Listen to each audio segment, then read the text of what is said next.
Hello everyone, welcome back to our channel learning hub. और एक ये क्वेश्चन है हमारा, क्वेश्चन नंबर 110। ये कौन से ईयर का है? ये है हमारा 2022 का, 2022 का ये क्वेश्चन है।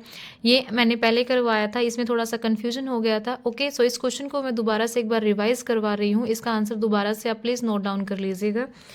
With the help of codes given below select the pair of spices condiments. ठीक है, यहाँ पे हमें कुछ पेयर्स गिवन है जिसमें हमने मसालों का मतलब गरम मसालों का यहाँ पे हमने पेयर जो है वो सिलेक्ट करना है। स्पाइसेस को क्या कहते हैं? मसाला। ठीक है, तो पहला ऑप्शन हमारा क्या गिवन है? सिनकोना ऑफिसिनालिस एंड सिनामोम जी लैनिकम। ठीक है, इसमें जो सिनकोना है ये क्या होता है? हमारा क्विनिन होता है। इसका जो कॉमन नेम होता है, जनरल नेम जिससे हम जिसको जानते हैं, वो होता है हमारा क्विनिन। और सेकंड जो है यहाँ पे हमारा दालचीनी। दालचीनी जो है वो मसाले के अंदर आता है। ठीक है, अब हमारा बी ऑप्शन क्या है? पाइपर नाइग्रम एंड प्लांटोगा ओवेटा, जो कि इसबगोल है। इसबगोल जो है वो कोई स्पाइस यहाँ पे नहीं होता, कोई मसाला यहाँ पे इसबगोल जो है वो हम यूज़ नहीं करते हैं एज ए मसाला। जब हम कुछ हमारा फूड वगैरह जब यहाँ पे हम बनाते हैं तो उसके अंदर इसबगोल को यूज़ नहीं करते हैं। ठीक है, तो बी ऑप्शन जो है वो हमारा नहीं होगा। तो बी वाला जो ऑप्शन होगा यहाँ पे सेकंड जो है वो इनकरेक्ट हो जाएगा। थर्ड ऑप्शन क्या है? इलेटेरिया कार्डिमम, जो कि क्या होती है? हमारी इलायची होती है, हरी इलायची, जिसको हम फूड के अंदर, फूड जब हम बनाते हैं, कुछ खाना बनाते हैं तो उसके अंदर हम इसको यूज़ करते हैं। एंड सिनमोना जी लैनिकम, ये क्या है? हमारी दालचीनी है। दालचीनी भी क्या है? हमारा फूड के अंदर मसाला यूज़ होता है, ये भी गरम मसाला है। ठीक है, तो यहाँ पे सी ऑप्शन जो है वो करेक्ट है। सी ऑप्शन यहाँ पे क्या है? हमारा करेक्ट है एज अ स्पाइसेस जिनको हम यूज़ करते हैं। तो सी ऑप्शन हमारा ऑप्शन नंबर ए के अंदर आ रहा है, ऑप्शन नंबर सी के अंदर आ रहा है। ठीक है, अब यहाँ पे देखते हैं कि आगे क्या है। नेक्स्ट डी जो है वो हमारा क्या है? रोवोल्फिया सरपेंटिना, जो क्या कहलाता है? सरपन गंदा। एंड प्लांटोगा ओवेटा, अब ये भी ऑप्शन नहीं है। नेक्स्ट है हमारा मारिस्टिका फ्रेग्रेंस, जिनको हम क्या कहते हैं? नटमग। मारिस्टिका फ्रेग्रेंस क्या होता है? नटमग होता है। एंड द फेरुला एसोफोइटिडा, ये क्या होता है? हींग होता है। हींग सबसे पहले जब हम खाना बनाते हैं, मतलब कोई भी सब्जी वगैरह बनाते हैं, तो उसके अंदर हम हींग का यूज़ करते हैं। तो भी ये एक मसाला है जो हमारे डाइजेशन के लिए यूज़फुल होता है। सो ए ऑप्शन भी यहाँ पे करेक्ट है। तो इस क्वेश्चन के अकॉर्डिंग जो हमारा पेयर करेक्ट होगा वो कौन सा होगा? सी एंड ई। कौन सा होगा हमारा? सी एंड ई। सी एंड ई जो यहाँ पे क्या होंगे? हमारे करेक्ट ऑप्शन होंगे। ओके, सो इस क्वेश्चन को दोबारा से आप एक बार रिवाइज कर लीजिएगा, देख लीजिएगा कि कौन सा क्वेश्चन क्या मतलब कौन सा ऑप्शन जो है वो उस कौन से ऑप्शन को हम हिंदी में या उसके जो कॉमन नेम से हम कैसे जानते हैं। यहाँ पे मैंने इस ऑप्शन में सबके कॉमन नेम यहाँ पे आपको मेंशन कर दिए हैं, आप इसको ध्यान से देख लीजिएगा। Okay, and one more question है, क्वेश्चन नंबर 102। इस क्वेश्चन को भी हम एक बार दोबारा से देखते हैं।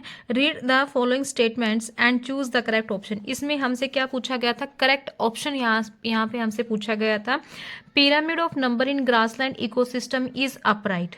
अपराइट कैसा होता है? अपराइट वाला जो होता है ये होता है अपराइट। ये क्या कौन सा ग्राफ होता है? ये वाला हमारा अपराइट होता है। और जो इन्वर्टेड होता है वो क्या होता है? ये वाला होता है। ये क्या हमारा? इन्वर्टेड होता है। इन्वर्टेड के अंदर क्या है? प्रोड्यूसर हमारा एक होगा और उसके ऊपर जो डिपेंडेंट होते हैं, जो कंज्यूमर्स होते हैं, प्राइमरी कंज्यूमर, टर्शियरी कंज्यूमर, वो क्या होते हैं? वो ज़्यादा होते हैं। बट यहाँ पे प्रोड्यूसर एक सिंगल होता है। और अपराइट के अंदर क्या होता है कि जो नीचे वाला बेस होता है, जो प्रोड्यूसर होता है, वो ज़्यादा होते हैं और उसके ऊपर जो डिपेंड होते हैं वो कम होते हैं।